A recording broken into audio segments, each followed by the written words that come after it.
Witam kochani, dzisiaj robię skóreczkę kondysowaną z pomarańczy. Ja mam 2 pomarańcze, obrałam, najpierw wyszorowałam,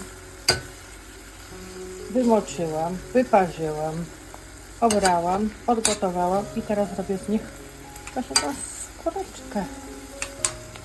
I dałam do tego 2 pomarańcze pokrojone, dałam 120 g cukru i 120 ml soku pomarańczy. I teraz to duszę o tak około 30 minut. Potem wyłożę sobie na papierek, na blaszkę i będę suszyła. Bo jeszcze muszę dusić 10 minut. Kochani, skóreczka moja pomarańczowa prawie gotowa. Już mam w sumie to wszystko 30 minut. Pięknie wygląda. Teraz muszę wyłożyć sobie i teraz to wszystko rozłożę. Tak, muszę cieniutko rozłożyć i zostawiamy do przestudzenia na parę dobrych godzin. Kochani, moje pomarańcze, te właśnie skóreczki rozłożyłam na blaszkę.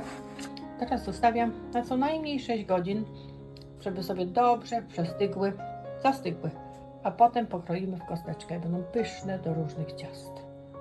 Na razie kochani, do następnego.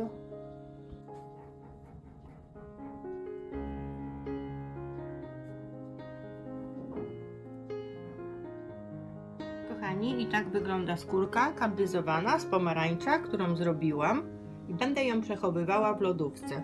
W tym słoiczku zakręcam szczelnie i do lodówki i może sobie długo tam leżeć.